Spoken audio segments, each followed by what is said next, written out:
Сайн байцгаана уу? Намайг Александр гэдэг. Болж өнгөрөөд удаагүй байгаа нэгэн явдлын талаар бета бичлэг хийж та нартайгаа хуваалцах бодол төрлөө. Энэ бол ер бусын зүйл. Интернетээр нэг 11-ийн талаар мэдээлэл гарч эхэлсэн. 11-ийг өргөх хэрэгтэй ч юм уу, гүү ч юм уу. За өргөлөөгөөд яах юм? Яаж ч өргөх юм? Миний хуваалцах гэж байгаа зүйл бол надад нэг тиймэрхүү цаг хугацаа байсан. Яхан хүнд хэцүү гэх үү дээ. За нэг өдөр би машин дотроо явж гаад мөнгөө үзсэн. Надад уртаашаа 900 гривен л байсан. Энэ болохоор миний 11 байсан. За тэгээд миний машины маань төлшний улаан гэрлэслээ. За миний гэдэс өдөсч байдаг. За одоо яадаг ч үлээ те гэд явж итал. Гэхдээ ер нь нэг бурхантай нэг ирээд үзье гэсэн бодол төрсөн. Ер нь бол ариун сүнс бидний найз. Тийм учраас би найзтайгаа ярьж байгаа юм шиг л ярьж эхэлсэн. За ариун сүнс миний хажуугийн сандал дээр сууж байгаа гэж төсөөлөөд. За тэгэл би за алуу ариун сүнсээ гэж эхэлсэн. За нөхцөл байдал нэг юм байна. Чиний 900 гривен надад байна.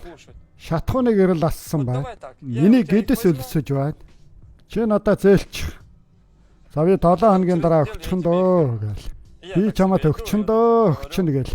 Тэгэл яриад тохиролцоо өгөндөө өгчихөн дөө гэл. Гүйч штэ.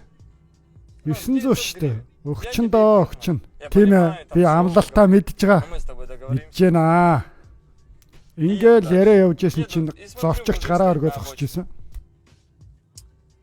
За нөгөө зорчигчийг хараад толгоор үнийг бодлоор жирдэг юм байна. Наатаас зогсоод аваад яв гэж. Йоо. Машина цэвэрхэн байлгахын тулд дөнгөж сая угаалгаад авсан шүү дээ. Дахиад заваарт чинь гэтэл аваад яв гэдэг бодол орж ирсэн. За тэгээд тэр хүнийг суулгаж аваад цаашаа хөдөлж явангуудаа танилцаад ярилцсан. За намайг гэрт рүүгээ төгчөөл гин. Гэтэл гэр нь 20 км-ийн цаана гэтэл миний шатхууны гэрэл асцсан байдаг. Хизээч дуусах юм бэлээ. Яг одооч дуусчих гэж байгаа юм билүү? Хотын нөгөө талд очих гэж байгаа. За одоо яа дөө гэж бодоо явж байгаа.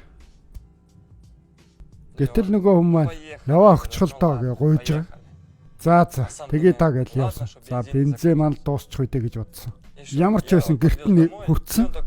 Зорчигч маань буухтаа намайг хүргэж ирсний чинь төлөөгээд $1100 гаргаж ирээд суудлын дээр тавьсан. Би хэрэггүйтэй гэсэн чинь хэрэгтэй гэж хэлээд хаалгыг минь хаацсан. Тэгээ явчлаа. Тэр ч явсан. Надад нэг бодол орж ирсэн. За бодол биш юм а. Тэр бол тодорхой үг орж ирсэн. Бүр тодорхой. Надад итгэснээс чи илүү өгөх болно. Би бүр гайхсан. Маш их гайхсан. Баярлсан. Намайг тэр 11-т нь хүрэх гээд байгааг тэр бүр сонссон байгаа байхгүй юу? Мэдээж би түүнд нь хүрэхгүй л дээ. Харин би Бурханаас тодорхой үг сонсохыг хүсэж исэн. Бурханд 11 гэдэг бол ямар их эрхэм байдаг гэдгийг ойлгосон. Бидний тэр буруу бодлыг мэдээд тэр бидний буруу бодлыг мэдээд урдаад хийдэг юм байна гэдгийг ойлгосон. Би та нарт үннээ л ярьж шүү. Би үнэнхээр гайхсан. Энэ бол ер бусын зүйл байсан. Үүгээр би Бурханд 11 бол маш чухал. Бурханд 10 хуваасныхаа нэгийг өргөхийн үн цэнийг ойлгосон. Зүгээр нэг өргөх биш. Тооцох туйц сэтгэлээр өргөөрэй. Түүнтэй зүрлэгдэх сайхан зүйл хаач байхгүй.